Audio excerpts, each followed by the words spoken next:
মানে ছেলেরা, ও নওজওয়ানেরা, তরুণেরা, আমার মুরব্বিয়ানেরা, আজকে আপনি আমি যে পরিবেশ পেয়েছি, এটার পেছনে আল্লাহর ওলি বান্দাদের মেহনত রয়েছে, তাদের পরিশ্রম রয়েছে। সবচেয়ে বড় খিদমত রেখে গিয়েছেন হিন্দের ওলি গরিবে নওয়াজ মাইনুদ্দিন চিশতি আজমেরি সঞ্জারি রহমাতুল্লাহ আলাইহি। তিনি যখন তাশরীফ আনলেন এই ভারতের আমাদের পূর্বপুরুষেরা হুজুর কিবলাকে দেখে মুগ্ধ হয়ে গেল। মাথায় সুন্দর পাগড়ি, সুন্দর দাড়ি, জুব্বা দেখে তারা খুশি হয়ে গেল। একটু দাঁড়িয়ে গেল, দেখি মানুষটা কি বলে, কেমন ব্যবহার, ওই মানুষটার ব্যবহার, কথাবার্তা, আচার আচরণ, বেশভূষা দেখার পরে আর নিজেকে কন্ট্রোল করতে পারেনি। এই মানুষটার এত সুন্দর আচরণ, এত সুন্দর ব্যবহার, এটা দেখে তারা মুগ্ধ হয়ে গিয়ে হাত বাড়িয়ে দিয়ে ঈমানের কালেমা পড়ে নিয়েছিলে। সবসময় যে সহজ ছিল তা নয়, মাঝে মাঝে কঠিনও ছিল। পানি আনতে গেছেন, আটকে দিয়েছে, ঠিক আছে, শুনেছেন না এগুলো? আটকে দিয়েছে, পানি দেওয়া হবে না। হুজুর বলছেন কেন, দোষ কি? না তোমাদের দেওয়া হবে না, উপর থেকে নির্দেশ আছে। এই আজকের দিনেও উপর থেকে নির্দেশ আছে, ঠিক না ভুল? 5 থেকে 10% বাদ দাও, 10 থেকে 15% ঝুলিয়ে রাখো, আর 75% পাস করে দাও। এটা বুঝতে পারেননি মনে হয়? কোন পারপাসে বললাম? হ্যাঁ, বুঝতে পেরেছেন? উপর থেকে নির্দেশ আছে আজকের দিনে। তো নির্দেশ কি হবে? হুজুর বলছেন বাবা দাও না। আচ্ছা, খাদেমকে পাঠিয়েছেন অন্তত 1 মাস পানি দাও। ওই 1 মাসকে পুরো পানি তুলে নিয়েছেন, মনে আছে না নেই? হ্যাঁ, সব শুকিয়ে গেল, কুয়া শুকিয়ে গেল, পেরেশান, বাচ্চারা চিৎকার করে। এবারে তো ঠেলাই পড়েছে, ভুল হয়ে গেছে, গিয়ে মাফ চাইলো। হুজুর খাদেমকে বললেন পানিটা সাবধানে নিয়ে গিয়ে ঢেলে দাও। যে ঢেলে দিল, আবার পুরো আনাসাগর সহ আশেপাশের কুয়াতে একেবারে কানায় কানায় পানি পূর্ণ হয়ে গেল। জোরে হয় না সুবহান? এবার বলেন মানুষের মনে প্রশ্ন জাগবে না জাগবে না? কি করে হলো? কালকে পানি ছিল না, আজকে পানি ভর্তি, ব্যাপারটা কি? তখন খবর নিয়ে দেখা গেল একজন ব্যক্তি এসেছেন, তার সঙ্গে বিয়াদবি করার কারণে এরকম হয়েছে। তাই নাকি? মানুষটাকে দেখতে গেল, দেখে তারাও তো কালেমা পড়ে নিল। একবার জোরে হয় না? বুঝতে পারছেন নি মনে হয়?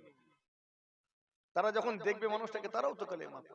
জি হ্যাঁ, শুনে রেখে দিন আল্লাহর ওলি বান্দাগণেরা, আপনাকে আমাকে কালেমা পড়ানোর পরে বৈঠকি আলোচনার মাধ্যমে আপনাকে আমাকে তৈরি করলেন। প্রথমেই বলেননি নামাজ পড়ো, রোজা রাখো, প্রথমেই বলেননি হজ করো, জিকির করো, তাসবিহ পড়ো। আপনাকে আমাকে কালেমা পড়ানোর পরেই বলেননি যাকাত দাও। তার আগে আপনাকে আমাকে তৈরি করলেন, প্রাথমিক জ্ঞান দিলেন, আপনাকে আমাকে শিখিয়ে দিলেন বাবা হারাম খাবে না, হালাল গ্রহণ করবে, নাপাকি দূর করে পাক পবিত্র অবস্থায় থাকিবে। তারা আপনাকে আমাকে শিখিয়ে দিলেন বড়দের আদব করবে, সম্মান দিবে।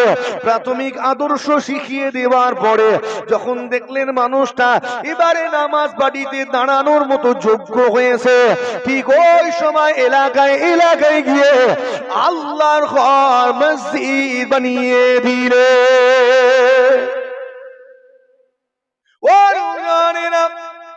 জি আসনে রেখে দিন, মসজিদ তৈরি হয়েছে, নামাজ আদি করবে, কিন্তু নামাজের নিয়ম কানুন জানে না। একে জানাতে হবে। কি করা হলো? হুজুর কিবলাগণেরা মসজিদের সাথে অথবা মসজিদের পাশেই খুলে দিলেন মক্তব। বাড়ির ছেলেগুলো জ্ঞান অর্জন করতে লাগলো। মক্তব হলো কিতাবি জ্ঞান অর্জন করার জায়গা, যেখানে কিতাবি জ্ঞান অর্জন করা, ওটাকে বলা হয় মক্তব। শব্দের অর্থ এটাই দাঁড়ায়। তো বাচ্চাগুলোকে মসজিদ মুখ করতে হবে, এজন্য ঠিক মসজিদের পাশেই খুলেছেন মক্তবটা, না হলে একটু দূরে খুলতেন তো। আজও এই বাংলা, আসাম, ত্রিপুরা, মেঘালয়, উড়িষ্যা, মায়ানমার, হ্যাঁ এসব পুরো এত অঞ্চলে দেখবেন, এদিকে বাংলাদেশ পড়ে আছে, পুরো এই অঞ্চলটাই দেখবেন মসজিদের পাশেই মক্তব অধিকাংশ জায়গাতে। আর যেখানে যেখানে দেখবেন এটা অন্য কারো রেওয়াজ নাই, এই প্রচলনটা আপনার আমার দাদা পীর শুরু করেছিলেন। একবার জোরে হয় না সুবহান? কত হিকমতে কাজ করেছে। বাচ্চাটা মুক্তবে যাবে, খেলতে খেলতে মসজিদেও তো উঠবে, উঠবে না উঠবে নি? তাহলে আল্লাহর ঘরের সঙ্গে একটা সম্পর্ক তৈরি হয়ে যাবে, জোরে হয় না সুবহান। হ্যাঁ, আমরা কিন্তু আমাদের বাচ্চাগুলোকে মসজিদে যেতে দেই না, ঠিক না বলি? হ্যাঁ, একটু নামিয়ে দেই না? এখানে অনেক যুবক ভাইরা আছেন, জিজ্ঞেস করবেন, মসজিদে যেতে গেলে একটা জড়তা কাজ করে, বলা যায় না কেউ যদি হাঁকার মেরে নামিয়ে দেয়। সে যখন ছোট্ট ছিলাম, উঠতে গিয়ে কোন এক বয়োজ্যেষ্ঠ মুরব্বী বলেছেন, এই না, ঠিক বলছি না ভুল? হাঁকার মেরেছেন। আল্লাহর ঘর, আপনি কেন নামিয়ে দেন বাচ্চাটাকে মসজিদ থেকে? এই অধিকার তো আপনাকে দেয়নি ইসলাম, দিয়েছে? সেও ইমানদার, সেও মুসলমান, মসজিদ থেকে তাকে আপনি নামিয়ে দেওয়ার অধিকার রাখেন না। যেমন আমি এই জান্নাতের বাগানে আপনাকে ডাকতে পারবো, তাড়াতে পারবো, কাউকে বের করতে পারবো? এই অধিকার আল্লাহ আমাকে দেননি। আমি ডাকতে পারবো কিন্তু বের করতে পারবো না। কেন? কেননা আমি ইমানদারকে জান্নাতের বাগান থেকে বের করার অধিকার আমার নেই। তো মসজিদ থেকে আপনি বের করছেন কাকে? এই অধিকার কে দিল আপনাকে? দেয়নি তো কেউ, আল্লাহ দেননি। আল্লাহ বাচ্চাগুলোকে মসজিদে জায়গা দিয়েছেন। যারা ফিকাহ পড়েছেন, ইমামে আজম আবু হানিফা রাহমাতুল্লাহ আলাইহির মাসলাকের মাযহাবের অনুসারী, আমাদের মাযহাবেও তো বাচ্চাদেরকে মসজিদে জায়গা দেওয়া হয়েছে। মসজিদের জামাআতের কাতারে, বলেন তো কোথায় দাঁড়াবে তারা? যখন কাতার সাজানো হবে, ইমামের পেছনে কারা দাঁড়াবে? একটু বলেন, কারা? ইমামের পরেই কারা দাঁড়াবে কাতারগুলোতে? বাচ্চারা দাঁড়াবে তো? চুপ করে আছে। ইমামের পরেই বাচ্চারা? না, কাতার সাজানো বড়রা, তারপর হ্যাঁ। তো অনেকে বলেন যে প্রথমে হাজী সাহেব, সম্মানিত ব্যক্তিরা দাঁড়াবে, তারপরে যুবকেরা দাঁড়াবে, তারপরে বাচ্চারা দাঁড়াবে, এরকম অনেকে সাজিয়ে নেন। না, বলা হয়েছে প্রাপ্ত বয়স্করা কাতারের প্রথম দিকগুলোতে থাকবে। প্রাপ্ত বয়স্ক, এখানে বলা হয়নি পীর সাহেব, হাজী সাহেব, মৌলানা সাহেব, না। অনেক জায়গায় দেখা যায় নামাজ পড়তে যাওয়ার সময় কোন জায়গাতে হাজী সাহেব গেছেন বা হুজুর, আমাকে অনেক সময় হয় কাতারে প্রথম দিকের মানুষগুলো আছেন, আমি একটু লেটে গেছি, তো তারা সরে সরে সাইড দিয়ে দিয়ে একদম প্রথম কাতারে পৌঁছে দেন। এরকম হয় না, হয়নি? হ্যাঁ, হুজুর এসেছেন, নামাজ পড়বেন, গ্রামের আরো বয়োজ্যেষ্ঠ মানুষেরা সাইড হয়ে হয়ে হুজুরকে সামনের কাতারে দিয়েছেন। আপনি ঠিক করলেন, মনে হয় ওটা আপনার মনের দিক থেকে আপনি ঠিক করেছেন, কিন্তু মাসলা অনুযায়ী যে যখন এসেছে তখন দাঁড়াবে।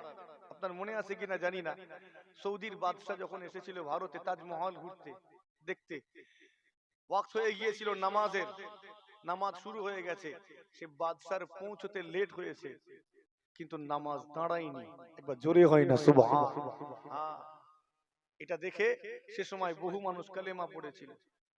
যে এমন একটা দিন যেখানে কোনো মানুষের পার্থক্য তৈরি করা হয় না, হাজী সাহেব বলে সামনে দেবো, হ্যাঁ, ইনি মৌলানা সাহেব বলে সামনে ঠেলে দেবো, জি না, কালেমা পড়া ব্যক্তি তোমাকে তোমার অধিকার সমান, এখানে যখন আসবে তখন দাঁড়াবে। চলেন যেটা বলছি, তো তাকেও তো ইসলাম জায়গা দিয়েছে কাতারে, বাচ্চাটাকে পিছনের কাতারে দিয়েছে না দেয়নি? কিন্তু আপনি দাঁড়ান কেন? আমার নবী পাক সাল্লাল্লাহু আলাইহি ওয়াসাল্লামের জামানায় বাচ্চাগুলো মসজিদে গিয়ে খেলাধুলা করতো। ওই জানেরা মসজিদ নববী শরীফে আমার নবী পাক নামাজের ইমামতি করছেন। সাহাবা হুজুরগণেরা আমার নবী পাককে ইক্তেদা করে তারাও নামাজে মশগুল হয়ে গিয়েছেন। এমন অবস্থায় ছোট্ট মানুষ ইমামে হাসান হুসাইন আমার নবী পাকের দুইজনা কলিজার টুকরা খেলতে খেলতে মসজিদে ঢুকে সবার আগে সবার প্রথমে চলে গিয়েছেন। নানাজান রাসূলুল্লাহ সিজদায় গিয়েছেন, তার পিঠের উপরে উঠে দুইজনা খেলা শুরু করে দিয়েছেন। বাড়িতে নামাজ পড়লে এই ঘটনা আপনার সঙ্গেও ঘটবে, ঘটে না ঘটেনি? কিন্তু বাড়িগুলো তো আর নামাজিদের বাড়ি নেই, আমাদের আছে না? আর নামাজিদের বাড়ি নেই, এখন অন্য কিছু হয়েছে। বাপও মোবাইল ঘাঁটছে, মাও মোবাইল ঘাঁটছে, ছেলেও মোবাইল ঘাঁটছে। চলো, জিগা শুনে রেখে দিন, পরিবেশটাকে ঠিক রাখতে হবে। সোহবত মুআসসিরাতুন, সোহবত কে ভি আসিরাত হতে হ্যায়। সোহবতের একটা তাসির পড়ে। আপনি বাড়ির সোহবতটাকে যদি ঠিক রাখেন, আপনার বাচ্চাটাও ঠিক থাকবে। কিন্তু সোহবত যদি বিগড়ে যায়, বাচ্চাটাও বিগড়ে যাবে। ওই মুজাহিরা, আমার নবী পাক সাল্লাল্লাহু আলাইহি ওয়াসাল্লাম চিন্তা করলেন, আমি ইমাম হাসান হুসাইনকে পিঠ থেকে নামিয়ে দিয়ে উঠে দাঁড়াবো, নামাজটাকে কন্টিনিউ করব। এই না মনে করে হাতটা বাড়িয়েছেন হাসান হুসাইনকে পিঠ থেকে নামিয়ে দিবেন বলে, কিন্তু কি যেন মনে হলো, হাতটা বাড়িয়েও পুনরায় হাতটাকে ফিরিয়ে নিলেন, গুটিয়ে নিলেন, যার কারণে সিজদা অনেক লম্বা হয়ে গেল। সিজদা লম্বা হয়ে যায়, যে সাহাবা হুজুরগণেরা পিছনে ইক্তিদা করে নামাজ আদায় করছেন, তারাও সিজদা অবনত অবস্থায় রয়েছেন। প্রত্যেকে চিন্তিত, কি ব্যাপার, আমার নবী সিজদা থেকে কেন মাথা তুলেন না? আমার নবী পাক কি অসুস্থ হয়ে গেলেন? আমার নবী পাকের শরীরটা খারাপ হয়ে গেল নাকি? এখনো কেন সিজদা থেকে মাথা তুলেন না? আবার কোন সাহাবা হুজুর ভাবছেন হয়তো আল্লাহ তরফ থেকে ওহী নাজিল হচ্ছে, এই মুহূর্তে ওহী অবতীর্ণ হয়, এই কারণে আমার নবী সিজদা লম্বা করে দিয়েছেন। আবার কিছু সাহাবা চিন্তা করছেন হয়তো দীর্ঘ রুকু সিজদা বিশিষ্ট নামাজ আল্লাহ পাকের বড় পছন্দ, সেই কারণে আমার নবী পাক সিজদাটাকে লম্বা করে দিয়েছেন। একজন সাহাবা এক রকমের চিন্তা করতে লেগেছেন, কিন্তু ওই নামাজের কাতারে যতজনা দাঁড়িয়েছিলেন সবার চিন্তা এক রকম ছিল না, বিভিন্ন রকমের চিন্তা মানুষ এখানে ছিল। একজন সাহাবা হুজুর চিন্তা করেন, কি ব্যাপার একটু দেখি তো, আমার নবী কেন সিজদা থেকে মাথা তুলেন না? নামাজ যারা পড়তে যায় সবাই একরকম চিন্তার নয়, কথা ঠিক না বলে? কত রকমের চিন্তার মানুষ, কে জুতো চুরি করতে যায়, কে মসজিদের ডিজাইন দেখতে যায়, তো অনেক রকমের মানুষ। তো ওই সাহাবা হলেন কি ব্যাপার দেখি একটুখানি, ওই মাথাটা তুলেছেন, তুলে দেখে নিলেন, আচ্ছা এই ব্যাপার বলে ফের সিজদায় চলে গেছে। নামাজ সমাপ্ত হয়ে গিয়েছে। অন্যান্য সাহাবা হুজুরগণেরা আমার নবী পাকের সঙ্গে দেখা করলেন, সাক্ষাৎ করে যে যার কাজে রওনা দিলেন। এই সাহাবা হুজুর কিন্তু জাননি, আস্তে আস্তে করে আমার নবী পাকের নিকটে গেলেন। ইয়া রাসূলুল্লাহ, ইয়া হাবিবাল্লাহ হুজুর, আজকের মসজিদ নববী শরীফে আমি যে ঘটনাটা দেখেছি, অন্যান্য সাহাবারা কিন্তু সেটা দেখেনি। দেখেছো বাবা? ইয়া রাসূলুল্লাহ, ইয়া হাবিবাল্লাহ হুজুর, আপনার এই দীর্ঘ সিজদা লম্বা করার কারণটা আল্লাহকে খুশি করা ছিল না। এই সিজদা লম্বা করে দিয়েছিলেন, এটা আল্লাহকে খুশি করার জন্য নয়, বরং হাসান হুসাইনকে খুশি করার জন্য এই সিজদাটা লম্বা করেছিলেন। আল্লাহ নবী কি বলেছিলেন? ও বাবা সাহাবারে, শোনো শোনো শোনো, আমি রাসূলুল্লাহ হাসান হুসাইনকে কি খুশি করব? তাদেরকে খুশি করতে চান স্বয়ং রব্বুল আলামিন আল্লাহ পাক নিজে। আমার সাহাবারা শোনো, আমার পিঠের উপরে হাসান হুসাইন যখন উঠে খেলা করতে লেগেছে, আমি রাসূলুল্লাহ তখন মনে করলাম তাদেরকে পিঠ থেকে নামিয়ে দিয়ে সিজদা আমি নামাজটা কন্টিনিউ করব। এই না মনে করে যখন হাতটা বাড়িয়ে দিয়েছি, হাত বাড়ানোর সঙ্গে সঙ্গে জিবরাইল আমিন আলাইহিস সালাম আমার নিকটে এসে হাজির হলেন, আমাকে সালাম দিলেন। আসসালাতু ওয়াসসালামু আলাইকা ইয়া রাসূলুল্লাহ, আসসালাতু ওয়াসসালামু আলাইকা ইয়া হাবিবাল্লাহ, আসসালাতু ওয়াসসালামু আলাইকা ইয়া শাফিউল মুযনিবিন, আসসালাতু ওয়াসসালামু আলাইকা ইয়া রাহমাতাল লিল আলামিন, আনা জিবরাইল ইন্নাল্লাহ ইয়াকরাউকা সালাম। আমাকে সালাম দিয়ে পরিচয় দিলেন, ইয়া রাসূলুল্লাহ, আমি জিবরাইল, আল্লাহ পাক স্বয়ং আপনাকে সালাম জানিয়েছে। বলেন, আমার সাহাবারে শোনো শোনো, আমি রাসূলুল্লাহ আমার সামনে জিবরাইল আলাইহিস সালাম হাজির হয়ে আমাকে বলতে গিয়েছেন, ইয়া রাসূলুল্লাহ, ইয়া হাবিবাল্লাহ, হুজুর আপনার পিঠের উপরে হাসান হুসাইন খেলতে লেগেছে, আপনি তাদেরকে নামিয়ে দিবেন না, তাদেরকে নামিয়ে দিবেন না, আল্লাহ পাক আপনাকে নামিয়ে দিতে মানা করেছেন। এই জিবরাইল আমার হাবিবের কাছে চলে যাও, গিয়ে বলো হাসান হুসাইনের এই খেলা করার মুহূর্তটা আমি আল্লাহ পাক আমার বড় পছন্দ হয়ে গিয়েছে। আপনি যখন সিজদায় থাকেন, বাড়িতে বাচ্চারা যখন খেলাধুলা করে আপনার সাথে, ওই মুহূর্তটা কি আল্লাহর পছন্দ হয় বলে মনে হয়? হানা বলবেন। হ্যাঁ, অনেকে আবার ঝটকা মেরে ফেলে দেয়, তাড়িয়ে দেয় না। একটু খেয়াল করুন, আমার নবী পাক সাল্লাল্লাহু আলাইহি ওয়াসাল্লাম জিজ্ঞাসা করেন, ও ভাই জিবরাইল সিজদা তো লম্বা হয়ে যাবে।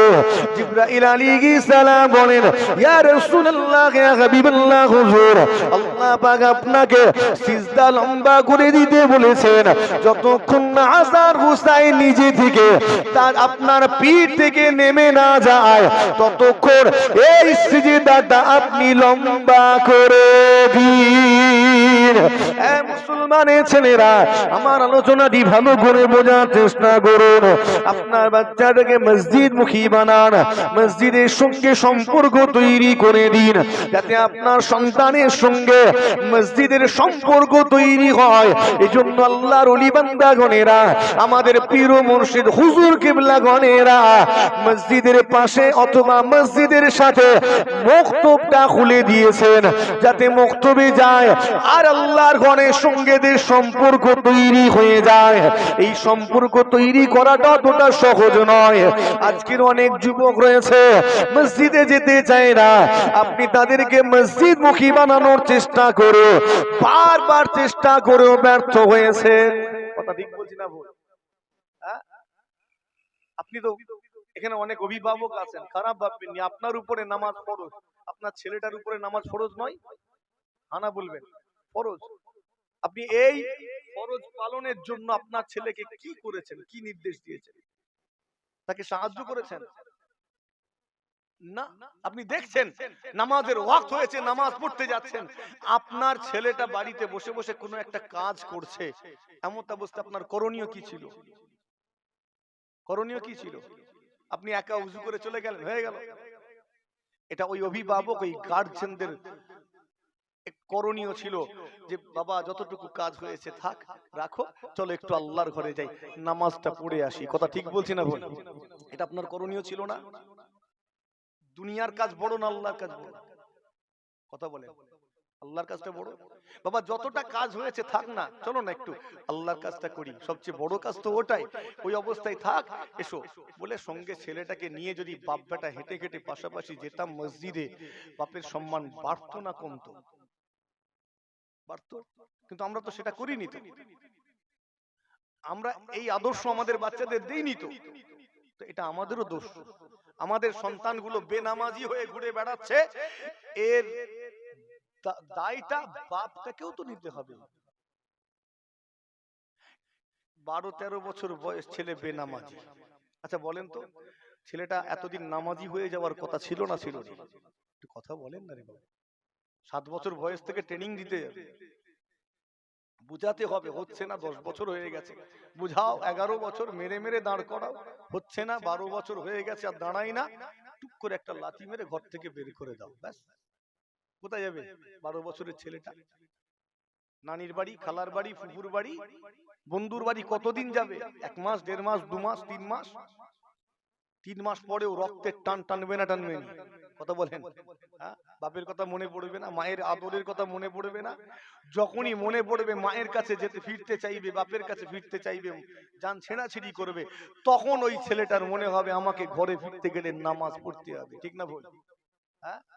সেদিন বাপগুলো যদি একটু কড়া হতে পারতো, শক্ত হতে পারতো, তাহলে আজকের ছেলেটা আর বেনামাজি থাকতো না। ও জানে আমাকে ফিরতে গেলেই নামাজ পড়তে হবে, না হলে ফের বের করে দেবে। বাড়িতে ফিরতো, ছেলেটা নামাজি হয়ে যেত। একবার জোরে হয় না সুবহান। আমার আওয়াজ খারাপ লাগছে মনে হয়? এটা আমাদের দুর্বলতা, পারিনি সেদিন, ছেলের মুখের দিকে তাকিয়ে দুর্বল হয়ে গিয়েছি। নওজওয়ানেরা, তরুণেরা, আমার মুরব্বিয়ানেরা, খেয়াল করে শুনে রেখে দিন, আল্লাহর ওলি বান্দা গণেরা মক্তবের সাথে বিভাগ বাড়িয়ে দিতে লাগলেন। হাফিজিয়া মাদ্রাসা, কোরআনিয়া মাদ্রাসা, কিরাআতিয়া মাদ্রাসা, এগুলো এক একটা বিভাগ। ছেলেটা সেখানে গিয়ে জ্ঞান অর্জন করলো, কোরআন শরীফ তিলাওয়াত শিখলো। জি হাফিজে কোরআন হলো। হুজুর কিবলা গণেরা চিন্তা করলেন কেবল মাত্র হাফিজ হলে হবে না, একে আলেমও হতে হবে। কেননা একজন হাফিজ কেবল মাত্র মুখস্থ বিদ্যায় বিদ্যান কোরআন শরীফ মুখস্থ করেছে, কিন্তু এই কোরআন শরীফের কনসেপ্ট বুঝে না, কোরআন শরীফের অন্তর্নিহিত অর্থ সে জানে না। সে যদি না জানে আল্লাহ কি বলছেন সেটাও বুঝতে পারবে না। অতএব একে আলেম বানাতে হবে। এলাকায় এলাকায় গিয়ে খারিজিয়া মাদ্রাসা, সিনিয়র মাদ্রাসা, টাইটেল মাদ্রাসা, দাওরায়ে হাদিস মাদ্রাসা বানিয়ে দিলেন, যাতে বাড়ির ছেলেগুলো সেখানে গিয়ে জ্ঞান অর্জন করে। তারা জ্ঞান অর্জন করে আলেম হলো, মাওলানা মুফতি হলো, মুহাদ্দিস মুফাসসির হলো, ধর্মীয় জ্ঞানে জ্ঞানী। এখন ছেলেটা নিজে সুন্দর করে ধর্মটা পালন করে, আর গ্রামের আম ইমানদার গুলোকে সঠিক ধর্ম পালনের দিক নির্দেশনাও দিয়ে থাকে। জি হ্যাঁ, ওই আলেম, ওই মাওলানা ছেলেটা আজকে আপনাকে আমাকে শরীয়তের মাসলা মাসাইল গুলো বলে দেয়, তাই আমি আপনি সুন্দর করে ধর্মটা পালন করতে পারি। ঠিক না বল? তো আলেমের দরকার আছে না নেই? আলেমের দরকার আছে। জ্ঞান না হলে তো হতে পারবো না। হুজুর কিবলা গণেরা চিন্তা করলেন কেবল আলেম মাওলানা মুফতি হলে হবে না, কেননা কেবল আলেম মাওলানা মুফতি হয়ে পৃথিবীর সেরা জাতি হওয়া যাবে না। সেরা হতে গেলে সব দিক থেকে পারদর্শী হতে হবে। হুজুর কিবলা গণেরা এলাকায় এলাকায় জেনারেল মাদ্রাসা কায়েম করলেন। ও মুরব্বিয়ানেরা, জিহা শুনে রেখে দিন, আল্লাহর ওলি বান্দা গণেরা কালেমা পড়িয়েছেন, শুধু তা নয়, আপনাকে আমাকে শিক্ষিত বানানোর চেষ্টা করেছেন। কেননা তারা জানতেন সুশিক্ষা ছাড়া একটা জাতি কখনো এগিয়ে যেতে পারে না। সুশিক্ষা ছাড়া সমাজে শান্তি ফেরানো সম্ভব নয়। এই সমাজে শৃঙ্খলা ফিরাতে গেলে, শান্তি প্রতিষ্ঠা করতে গেলে এই সমাজটাকে শিক্ষিত হতে হবে, বিদ্যান হতে হবে। তবে কেবল পুঁথিগত বিদ্যায় বিদ্যান হলে হবে না, প্রকৃত শিক্ষায় শিক্ষিত হতে হবে। জি এই জেনারেল শিক্ষা প্রতিষ্ঠানে বাড়ির ছেলেগুলো গিয়ে জ্ঞান অর্জন করলো। তারা ডাক্তার মাস্টার হলো, প্রফেসর ইঞ্জিনিয়ার হলো, লেকচারার হলো। ও নওজওয়ানেরা, হুজুর কিবলা গণেরা চিন্তা করলেন কেবলমাত্র জেনারেল শিক্ষায় শিক্ষিত হচ্ছে যাদের সংখ্যাটা পুরুষের দিকে বেশি, মহিলাদের সংখ্যাটা বড্ড কম। ঠিক না বল? আজকেও দেখেন পুরুষরাই বেশিরভাগ যাচ্ছে, মহিলাদের মাধ্যমিক উচ্চ মাধ্যমিকের পরে ছাড়িয়ে দিচ্ছি তো পড়া। ঠিক না বল? ছাড়িয়ে দিচ্ছি না?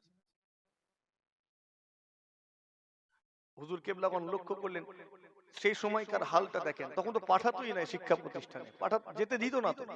আজকে তো তবু যেতে দেয়, সেদিন যেতে দিত না। পর্দার অপব্যাখ্যা করে আটকে দেওয়া হতো। জি হ্যাঁ, পর্দার অপব্যাখ্যা করে আটকে দেওয়া হতো। একটা কোরআন আল্লাহ আয়াত নাজিল করেছেন, ওয়াকরনা ফি বুয়ুতিকুন্না ওয়ালা তাবাররাজনা তাবাররুজাল জাহিলিয়াতিল উলা। আল্লাহ আয়াত নাজিল করলেন, এই তোমাদের বাড়ির মহিলাগুলোকে ওই জাহেলিয়া যুগের মহিলাদের মতো করে অর্ধ উলঙ্গ অবস্থায় বাড়ির বাইরে বের করো না। এই আয়াতের ব্যাখ্যায় কি বের করলো জানেন? তোমাদের বাড়ির মেয়েগুলোকে বাইরে বের করো না। তারপরে ভিতরের অংশ বাদ। ঠিক করে বলবেন, আমাদের মেয়েগুলোকে আল্লাহ বাইরে বেরোতে নিষেধ করেছেন? হ্যাঁ না বলবেন? নিষেধ করেছেন না তো। আল্লাহ বললেন জাহেলিয়া যুগের মহিলাদের মতো করে বেরোবে না।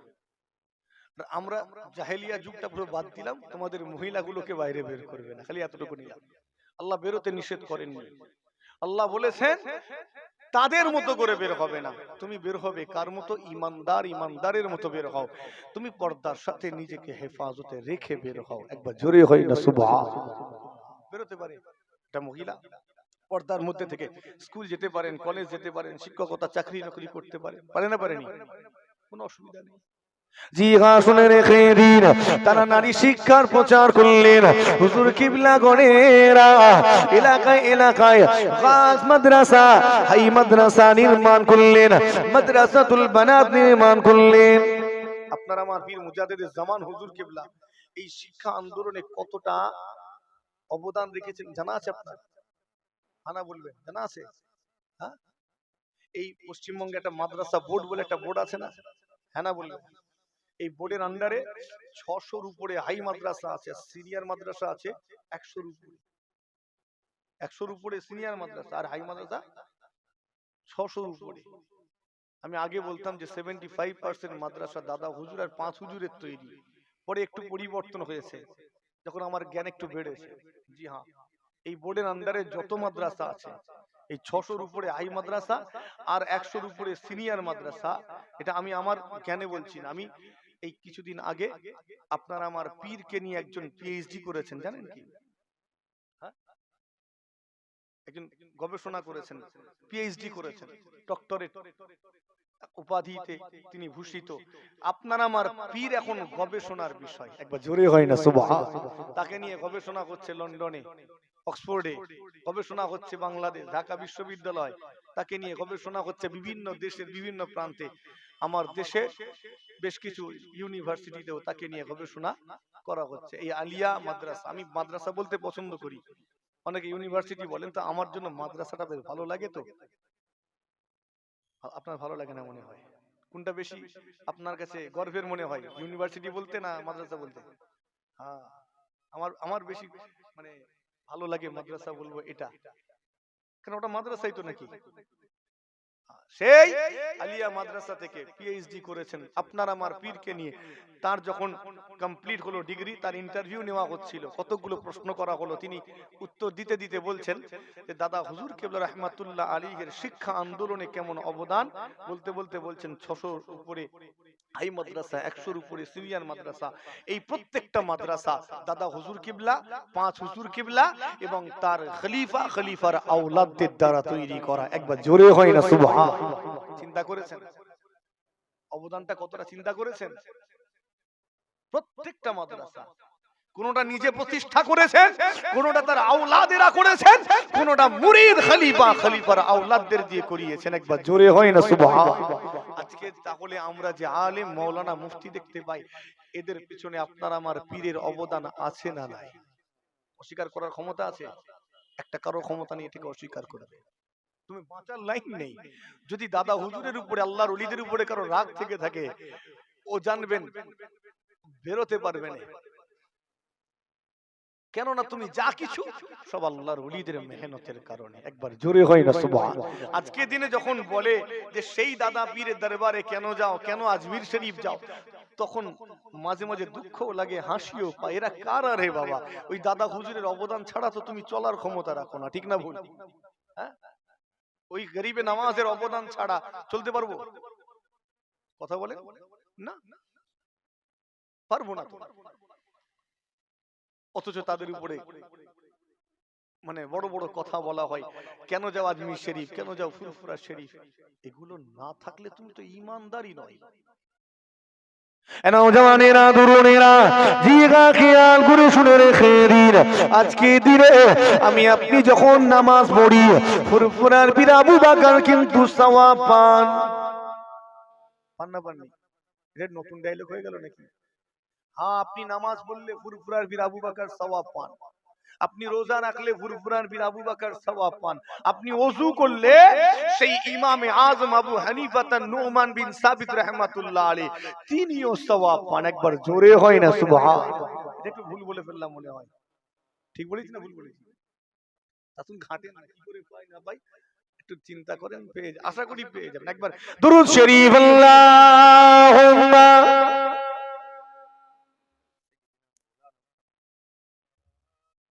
وعلى آل سيدنا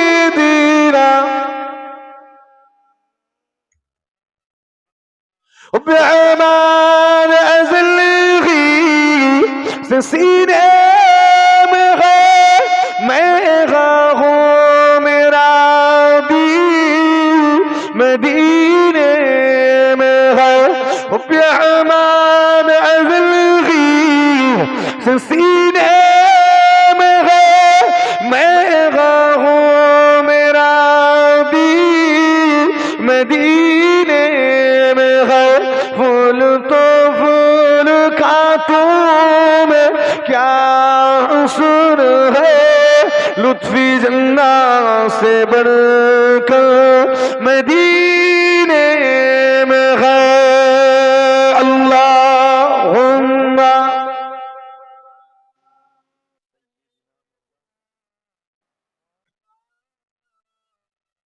وعلى آل سيدنا আমার দিনদার ইমানদার ভাই নেককারআল্লাহ ওয়ালা পরহেজগার মুমিন মুসলমান ভাই জানেন আপনাদের অসুবিধা হচ্ছে নাকি দুটো কথা বলছি আমি আলোচনা করতে করতে সওয়াব রেশানি এসব ধরতে ধরতে এসব লাইনগুলোতে এসেছি আলোচনা করতে করতে অনেকটা চলে এসেছি সংক্ষেপ করতে চাই সেই হুজুর কিবলাদের কারণে আমরা আজকের এই পরিবেশ পেয়েছি জি হ্যাঁ এবার হুজুর কিবলাগণ চিন্তা করছেন পুরুষগুলো যাচ্ছে শিক্ষিত হচ্ছে কিন্তু মহিলাগুলোকে আটকে দেওয়া হচ্ছে না আজকে দিনেও উচ্চ মাধ্যমিকের পরে অধিকাংশ আটকেই দেওয়া হয় চিন্তা করলেন তো বড় মুশকিল আগাতে হবে তো এই জাতিকে এরকম করলে তো আগাতে পারবো না অর্ধেক পুরুষ অর্ধেক মহিলা পুরুষগুলো যদি সবাই শিক্ষিত হয় মহিলাগুলোকে যদি আমরা আটকে দেই বা অল্প শিক্ষিত হয় এই জাতি আগাতে পারবে 50% শিক্ষিত 50% অল্প শিক্ষিত কি করে আগাবো ঠিক না ভুল তো আগাতে গেলে 100% শিক্ষিত হতে হবে চিন্তা করলেন কি করা যায় নারী শিক্ষার প্রচার করলেন এলাকায় এলাকায় মেয়েগুলো এবারে শিক্ষাঙ্গনে যাওয়া শুরু করলো একবার জোরে হয় না আরেকটু আস্তে করে যখন হাই মাদ্রাসা গার্লস মাদ্রাসা মাদ্রাসাতুল বানাত বানালেন যাচ্ছে এরাও শিক্ষিতা হচ্ছে জি হ্যাঁ খেয়াল করুন আপনার মেয়েটা শিক্ষাঙ্গনে যায় ব্রেন ভালো সুন্দরভাবে পড়াশোনা করে মাধ্যমিকে ভালো রেজাল্ট করলো উচ্চ মাধ্যমিকেও ভালো ফল করেছে তার মনের বড় আশা আমি ডাক্তার হব ডাক্তার হয়ে মানুষের সেবা করব মানুষের জান বাঁচাবো আপনি তার মনের আশা বুঝে খুশি হলেন ছেলে যদি বা মেয়ে যদি এরকম আশা করে খুশি হবেন না হবেন খুশি হওয়ারই কথা মেয়ে যদি বলে আব্বা আমি একটা এতিমখানা খুলতে চাই আমাকে একটু সাহায্য করেন সে বাপ মেয়েটাকে সাহায্য করবে না করবে না কথা বলে না কেন মেয়ে যদি বলে আব্বা আমি লেখিকা হতে চাই আমি আমি এতদূর পড়াশোনা করেছি ট্যালেন্ট আছে আমার একটুখানি ইসলামের হয়ে কিতাব লিখতে চাই এত হাজার হাজার মানুষ তো প্রত্যেকদিন ইসলামের বিরুদ্ধে বই লিখছে মেয়েটা বলছে আমি একটু ইসলামের হয়ে কলম ধরবো আপনি খুশি হবেন না হবেন না কথা বলে না কেন আর আপনার উৎসাহ দেওয়াও দরকার মা তুমি একজন লেখিকা হও সাহিত্যিক হও কারণ এগুলো তো পর্দার মধ্যে থেকেও হওয়া যায় যা যায়নি হওয়া যায় উৎসাহ দেন আপনি মনের আশা বুঝতে পেরেছেন মেয়েটাকে নিয়ে গেলেন মেডিকেল কলেজে ভর্তি করলেন তার রেজাল্ট দেখে ভর্তি নেওয়া হলো কিন্তু ভর্তি নেওয়ার পরে জানিয়ে দেওয়া হলো এই কলেজে পড়তে গেলে এই বুরকা খুলতে হবে তোমাকে হিজাব খুলতে হবে এই কলেজে পড়তে গেলে তোমার নেকাব পরে আসা যাবে না আপনি একজন গার্জিয়ান অভিভাবক আপনাকে জিজ্ঞাসা করি বলুন তো কি সিদ্ধান্ত নেবেন আপনার মেয়েটার পড়া ছাড়াবেন কলেজে পড়া ছাড়িয়ে বুরকা পড়াবেন নাকি বুরকা ছাড়িয়ে কলেজে পড়াবেন করবেন একটু বলেন কিছু তো করবেন আমি খুব কড়া প্রশ্ন করেছি এই ওয়াজ শুনছেন আপনারা দেখি তো নারে তাকবীর শুনছেন তো বলেন এবার কি করবেন পড়া ছাড়িয়ে বোরখা পড়াবেন না বোরখা ছাড়িয়ে কলেজে পড়াবেন কি করবেন বোরখা পড়াবো মানে বোরখা পড়াবো তার মানে কলেজ ছাড়াবো হ্যাঁ না কিছু তো বলেন না রে বাবু খুব কড়া প্রশ্ন বুঝতে পারছি বোরখা যদি পড়াতে হয় তাহলে কলেজ ছাড়াবো বোরখা কেন পড়াবো কেননা আল্লাহ ফরজ করেছেন তাই তো নাকি তাহলে আমাকে আর পড়ানো যাবে না এরপরে তাহলে কোনোদিনও আপনার বাড়ির কোনো মেয়ে কোনো মহিলাকে নিয়ে হসপিটাল কিংবা নার্সিং হোমে যদি যেতে হয়, আল্লাহ যেতে না করে, আল্লাহ সব সুস্থ রাখেন, হায়াত কিসমত দারাজ করেন, কিন্তু দুনিয়াবি শরীর তো একটু সুস্থ অসুস্থ হতে পারে না, পারেনি? হ্যাঁ, তো আল্লাহর পরীক্ষা। তো যদি যেতে হয় ওখানে গিয়ে কি ডাক্তার খুঁজবেন, পুরুষ ডাক্তার না মহিলা ডাক্তার, একটু বলবেন। হানা কিছু বলেন, কোন দিকে? এই যুবক ভাইয়েরাও আছে, একটু বলো না রে বাবা। মহিলা ডাক্তার খুঁজবেন? হ্যাঁ, আপনার বাড়ির আপনার স্ত্রীকে আপনি পুরুষ ডাক্তার দেখানোটা পছন্দ করেন না, কথা ঠিক না ভুল? আপনি কি ডাক্তার খুঁজবেন? মহিলা ডাক্তার। আচ্ছা, আপনি যখন ওখানে গিয়ে চাইবেন, আপনার চাইতে একটু লজ্জা লাগবে না? কি করে চাই, আমি তো বানাইনি ডাক্তার। লাগবে না? লাগবে না? আমি তো বানাইনি, কি করে পাবো? যদি চাষ করে ফল হয় চাইলে পাওয়া যাবে, যদি ফল না হয় চাইলে কি করে পাবো? আম গাছে আমই ধরেনি তো আম পাবো কি করে, কথা ঠিক না ভুল? আমি ডাক্তার বানিয়ে দিলে তবে তো পাবো, না বানালে পাবো কি করে? এই তুমি চাইবে কি করে? তুমি তো তোমার মেয়েটাকে পড়াওনি, ডাক্তার বানাওনি। যদি বানাতে গিয়ে চাইতে হতো না, তুমি গিয়ে দেখতে তোমার মেয়েটা ডাক্তারের আসনে বসে আছে তোমারই জন্য। একবার জোরে হয় না সুবহানাল্লাহ। বুঝতে পারছেন? হ্যাঁ, আগে বানাও, তারপরে গিয়ে চাও, চাইতে হবে না, পেয়ে যাও। না বানিয়ে যতই চাই পাবনি। আল্ট্রাসাউন্ড করতে নিয়ে গেছেন, ফ্যামিলিকে নিয়ে গেছেন, গিয়ে দেখলেন পুরুষ মানুষ আছে সেখানে, আপনি কি করবেন? ব্যাগিয়ার দেবেন না? হ্যাঁ, খোঁজ নেবেন কবে আসে, মহিলা ডাক্তার কবে বসে, সেদিন যাবে। কিন্তু যদি মেয়েটাকে ডাক্তার বানিয়ে দিতেন আর ফিরে আসতে হতো না, মেয়েটা ওখানেই থাকতো, সঙ্গে সঙ্গে রিপোর্ট হয়ে যেত। কথা ঠিক বলছি না ভুল? আগে বানাতে হবে। তাহলে কি করবেন? বানাতে গেলে পর্দা ছাড়াতে হবে, ঠিক না ভুল? তো ফতোয়া ফেলে দেবেন আমার উপর। যদি আমি বলি যে তাকে পর্দা ছাড়িয়ে পড়ান, তাহলে তো আমার উপর ফতোয়া ফেলবেন, বলেন মুশফিকুল সিদ্দিকী বলেছে পর্দা করতে হবে না, ব্যাস। কারণ আমার জাতির কিছু লোক আছে, এরা আনাড়িপনা খুব ভালো জানে, ওই গদিতে বসে বসে না খালি ফতোয়াবাজি করবে। আবারও বলছি, যে ওয়াজ আমি করতে যাচ্ছি, ফতোয়া দেওয়ার আগে আমার এই কথাটা শুনে নেবেন। এই ওয়াজ অন্য কোন দেশে নয়, এটা আমার ভারতের জন্য আমার এই ওয়াজ করছি, আমার দেশের জন্য এই আলোচনা।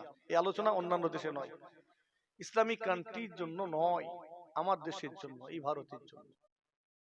অনেক সময় দেখা যায় রমজান শরীফ মাসে কিছু হাই লেভেলের পরীক্ষা ফেলে দেওয়া হয়, কখনো কখনো ইচ্ছাকৃত ফেলা হয়, আবার কখনো কখনো অনিচ্ছাকৃত পড়ে যায়। বলুন তো দেখি, রমজান শরীফ মাসে পরীক্ষা পড়েছে, ছেলেটা রোজা রেখে পরীক্ষা দিবে নাকি রোজা ছেড়ে দিবে? মাশাআল্লাহ, ছেলেটা বললো তো। আপনারা কি বলছেন? যে রোজা রেখে দিবে, তাই তো? হাই লেভেলের যে পরীক্ষা, WBCS পরীক্ষা, ছেলেটা কিছু হতে চায়, এই পরীক্ষাগুলো কি মনে করেছেন এই স্কুলের এইরকম পরীক্ষা নাকি? কঠিন পরীক্ষা, টাফ কম্পিটিশন, পুরো ভারত জুড়ে পরীক্ষা হচ্ছে, পরীক্ষার্থীরা বসছে ওখানে, পুরো ভারতের মধ্যে নেবে 200 জনকে, 400 জনকে, 800 জনকে। কথা ঠিক বলছি না ভুলবো? বোঝানোর জন্য একটু বলছি আমি। ছেলেটা বিডিও হতে চায়, SDO SI হতে চায়, হওয়ার জন্য তো মেহনত করতে হবে। দেখবেন 1 বছর, 1.5 বছর, 2 বছর, কিছু কিছু ছেলে 3-4 বছর ধরে প্রস্তুতি নেয়, মেহনত করে, শুধু এই পরীক্ষাটাই বসবে বলে। খবর নেবেন, আপনার আশপাশেও আছে এরকম ছেলে, খবর নেবেন, তারা মেহনত করেছে, শুধু এই পরীক্ষায় বসবে। সফল হলে সে একজন সম্মানীয় ব্যক্তি, সম্মানীয় আসন পাবে। এখন বলেন ওই পরীক্ষায় সে তো আর ইয়ারকি করার জন্য বসবে না, টাইম পাস করার জন্য নয় তো, সফল হওয়ার জন্য। এখন পরীক্ষাটাই যে বসবে, যদি রোজা রেখে পরীক্ষা দেয়, রোজা ভালো হবে না খারাপ হবে? কি বলছেন, আপনার মতামত কি? হানা বলবেন। দুজন ব্যক্তি, একজন রোজা ছেড়ে দিল, একজন রোজা রেখে দিল, কার পরীক্ষা ভালো হবে? বলছে যে রোজা রেখে দিল না ছেড়ে দিল। আপনারা কি বলছেন? দুটো মত। দুটো মত এখানে না, একদল বলছে রেখে দিতে, একদল ছেড়ে দিতে। চলেন একটু আলোচনা করি, তাহলে ক্লিয়ার হবে। আপনি রোজা অবস্থায় আছেন, শিরা উপশিরা সব শুকিয়ে আছে, ঠিক না ভুল? রোজা তো রেখে দেন বাবু, আবার আসছে সামনে।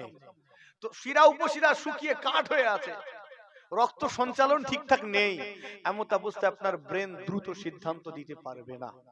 আর একজন হাইড্রেট অবস্থায় আছে, শরীর সতেজ, রক্ত সঞ্চালন ঠিকঠাক আছে, সে পরীক্ষা দিল, তার ব্রেন দ্রুত সিদ্ধান্ত দেবে। বলেন কার পরীক্ষা ভালো হবে? যে রোজা ছেড়ে দিল, ঠিক না ভুল? আমি বললে তো ফতোয়া ফেলবেন, ফেলবেন না? হ্যাঁ, মুশফিকিন সিদ্দিকী রোজা রাখতে অনুৎসাহিত করছে, ফতোয়া ফেলবেন আমি জানি, এই জন্য আপনার মুখ থেকে বার করছি। আমি আবারও বলছি, এই ওয়াজ আমার দেশের জন্য, এই ভারতের জন্য। আবার কেউ কেউ যেন এটা বলে দেননি আলট্রা মডার্ন ওয়াজ হয়ে যাচ্ছে, খুব বেশি একটু দুনিয়া না, আমার ওয়াজটা বোঝার চেষ্টা করবে। সেই দিনের মেয়েটা সিদ্ধান্ত নিল, আমাকে পড়তে হবে, ডাক্তার হতে হবে, মানুষের সেবা করতে হবে। 3টি বছর অথবা 5টি বছর নিজেকে পর্দা থেকে দূরে সরিয়ে রাখলো। মানুষের সেবা করতে হবে, জান বাঁচাতে হবে। এই যে 3টি বছর নিজেকে পর্দা থেকে দূরে সরিয়ে রাখলো, এটা ইচ্ছাকৃত ছিল না, এটা পরপুরুষের দৃষ্টি আকর্ষণ করার জন্য ছিল না, মौज মস্তি করার জন্য ছিল না। এই সিদ্ধান্ত নাচারে নিতে হলো, এই সিদ্ধান্ত নিতে হয়েছে, কেননা এই কওমটাকে আগিয়ে নিয়ে যেতে হবে, এই কওমটাকে রাস্তা দেখাতে হবে, মানুষের সেবা করতে হবে, তাই নাচারে পড়ে এই সিদ্ধান্ত নিতে হলো। সেই দিনে ছেলেটা একটা রোজা ড্রপ দিল, এই রোজা ছেড়ে দেওয়াটা ইচ্ছাকৃত ছিল না, এই রোজা ছেড়ে দেওয়াটা মস্তি মজা করার জন্য ছিল না, এই কওমের কথা ভেবে, দেশের মানুষের সেবা করার কথা ভেবে তাকে এই সিদ্ধান্ত নিতে হলো। এখন মেয়েটা 3টি বছর 5টি বছর মেহনত করে, কঠিন পরিশ্রম করে সফল হয়েছে, আল্লাহ পাক তাকে সফলতা নসিব করেছেন। এখন সে একজন ডাক্তার হয়ে ফিরে এসেছে। বলুন তো দেখি, এখন যদি সে ইচ্ছা করে পর্দা করতে পারবে কিনা পারবে নি? বলেন পারবে তো? কলকাতায় তো গেছেন, আপনার তো কাছে, এখানে কোন হসপিটাল নার্সিং হোমে গিয়ে দেখলেন একটা আওয়াজ এলো, ম্যাডাম আসছে, আপনি দেখলেন এই আওয়াজ শুনে সব একদম রেডি, কে কোথায় সব ছিল ছুটে এসে হাজির। কে এসছে? ম্যাডাম আসছে। আমি এই উদাহরণটা অনেক জায়গায় দিয়েছি, একটু বলে নিচ্ছি। সঙ্গে সঙ্গে সব একদম মানে সজাগ হয়ে গেল। অফিসে আপনি কথা বলছিলেন, এতক্ষণ ফাইলগুলো ছড়িয়ে ছাড়িয়ে ছিল, যেই শুনেছে ম্যাডাম আসছে, সব দেখলেন কয়েক মুহূর্তে গুছিয়ে সুন্দর করে সাইড করে রেখেছে। আপনি চিন্তা করছেন, কে রে বাবা, ম্যাডামটা কোথা থেকে এসছে, দেখি তো। আপনিও গেলেন খানিকটা আগিয়ে, দেখবো, গিয়ে দেখলেন একটা সাদা গাড়ি এসে দাঁড়ালো, একদম হুইসেল বাজাতে বাজাতে, কথা বুঝছেন নি, সামনে এসে দাঁড়ালো, ছুটে গিয়ে একজন দরওয়াজা খুলে দিয়েই বলছে, গুড মর্নিং ম্যাডাম। আপনি তখনও দেখতে পাননি, কে রে বাবা, ম্যাডামটা কে? তারপরে দেখলেন একজন গাড়ি থেকে নামছেন, হিজাব পরিহিতা একজন মহিলা। আপনার দেখে কি মুখটা তুবড়ে যাবে না, বুকটা খুশিতে ফুলে উঠবে? কোনটা? মন ছোট হয়ে যাবে না? হ্যাঁ, আমি ছেলে হয়ে পারিনি, ও মেয়ে হয়ে পারলো কি করে? রাগ হবে না? মেল ইগো তো রয়েছে রে বাবু, নেই তো? হ্যাঁ, ম্যাডাম নেবে, এটা এখানে কেন, ওটাই ময়লা হয়ে আছে কেন, ওটা গুছানো নেই কেন, একদম সাট করে বলে দিয়ে যাচ্ছেন। দেখলেন আপনি সব ওই অফিসের স্টাফ গুলো লাইন দিয়ে দাঁড়িয়ে, good morning madam, good morning madam, তাকে সুপ্রভাত জানাচ্ছে। ম্যাডামের কোনো কেয়ার নেই, তো আক্কা নেই, মিজাজের সাথে গেলেন, গিয়ে চেয়ারে বসলেন, ঢাকা ফাইলগুলো একদম দেখে ঘাঁটলেন, অর্ডার দিলেন, ওখানে সেলাইন দিয়ে দাও, ওখানে চ্যানেলটা ফিট করে দাও, ওনাকে এই কথা বলে দাও, ওখানে ওটিতে নিয়ে যাও, আমি এক্ষুনি যাচ্ছি, কথা বুঝছেন নি?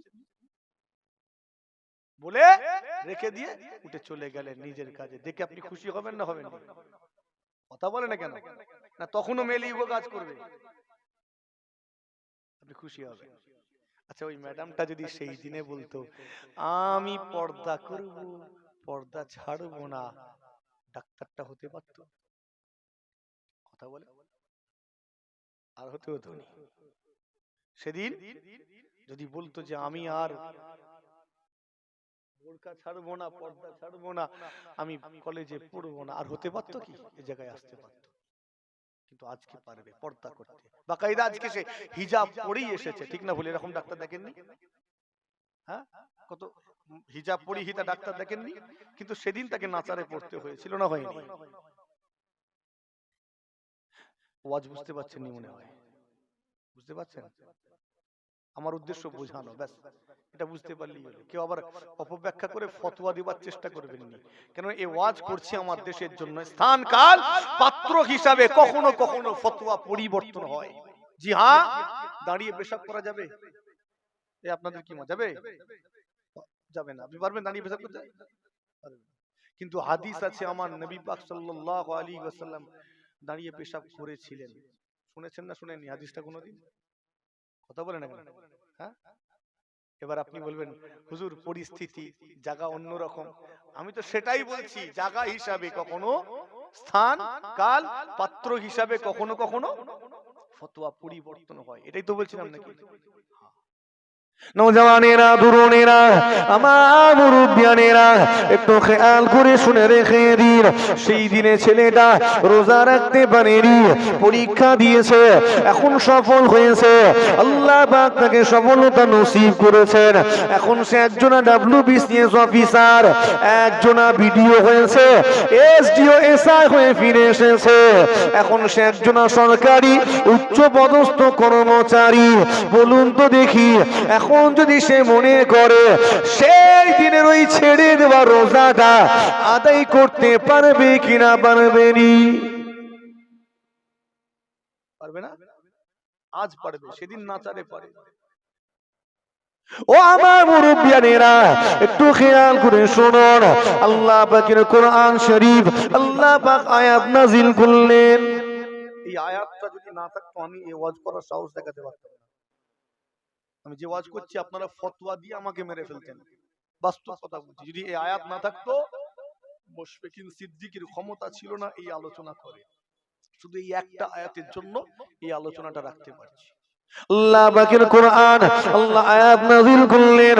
ওয়াকরনা ফি, আল্লাহ পাক আয়াত নাযিল করলেন, ইল্লা মান তাবা ওয়া আমানা ওয়া আমিলা আমালান সালিহান ফাউলাইকা ইউবাদদিলুল্লাহু সাইয়্যাতিহিম হাসানা। আল্লাহ আয়াত নাযিল করলেন, আর যে ব্যক্তিটা তওবা করলো, ওয়া আমানা ঈমান আনলো, ওয়া আমিলা আমাল করলো, আমালান সালিহান সৎ আমল, নেক আমল, ফাউলাইকা ইউবাদদিলুল্লাহু সাইয়্যাতিহিম হাসানা। আমি আল্লাহ পাক তার উপরে খুশি হয়ে যায়, খুশি হয়ে গিয়ে তার পূর্বের গুনাহগুলোকে নেকি দ্বারা পরিবর্তন করে দেব। আল্লাহ আয়াত নাযিল করলেন, কি বললেন? ইল্লা মান তাবা, যে ব্যক্তিটা তওবা করলো, ওয়া আমানা ঈমান আনলো, ওয়া আমিলা আমাল করলো, আমালান সালিহান সৎ আমল, নেক আমল। এখন ওই মেয়েটি নিজেকে পর্দার মধ্যে রাখতে পারে। এখন সে হাজার হাজার মানুষের চিকিৎসা করে, সেবা করে, হাজার হাজার রোগীর জান বাঁচায়। বলুন তো এটা নেক আমাল নাকি বদ আমাল? জান বাঁচানোটা নেক আমল। হাজার হাজার গর্ভবতী মহিলার ইজ্জতকে রক্ষা করে, নেক আমল না বদ আমল? কথা বলেন। নেক আমল। সেই ছেলেটা আজকে দিয়ে হাজার হাজার মানুষের সেবা করে, উপকার করে, কত গরিব মানুষকে ঘর পাইয়ে দেয় সই করে। জানেরা, আপনার এলাকার ওই সরকারি কর্মচারীটা এই এসআইআর চলাকালীন বিএলও অফিসার হয়ে এই গ্রামের, এই ব্লকের হাজার হাজার মানুষের সেবা করলো, উপকার করলো।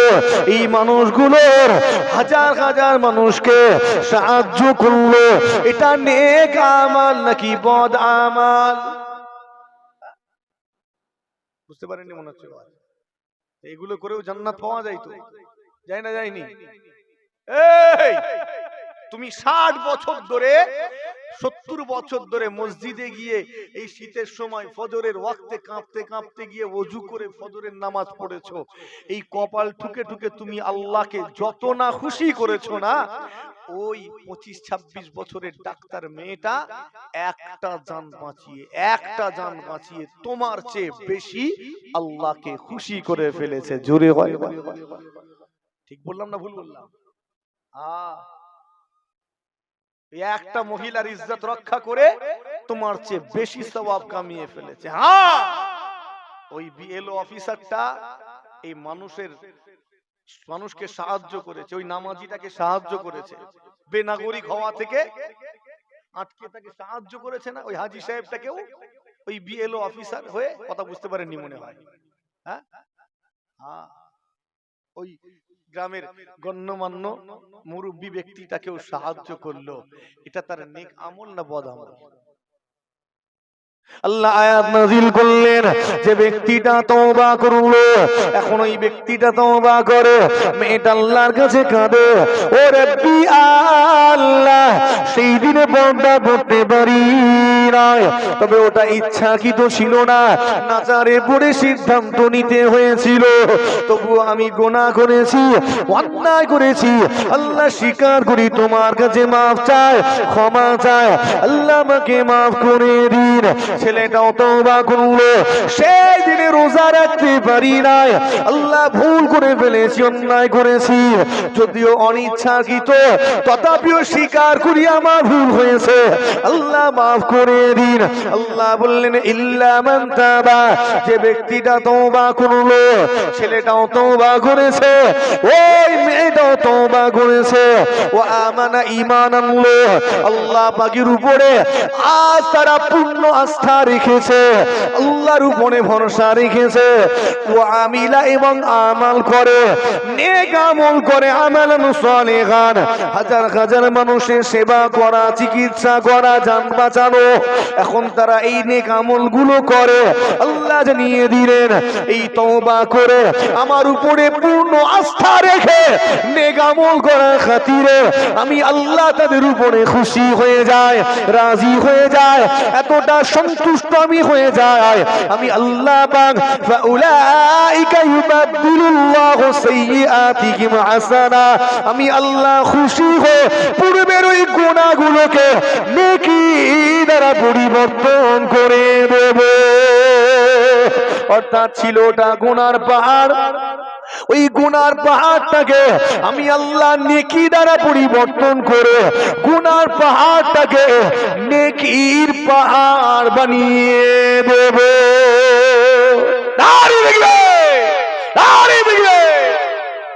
জি হ্যাঁ, আগিয়ে যেতে হবে। আমি আবারও বলছি, সব জায়গায় এই আলোচনা নয়, এটা আমার দেশের জন্য, এই পরিস্থিতির জন্য, কথা বুঝতে পেরেছেন? আল্লাহ আমাদেরকে আকলে সেলিম, সঠিক বুঝ ক্ষমতা নসিব করেন, বলি না আল্লাহুম্মা আমিন।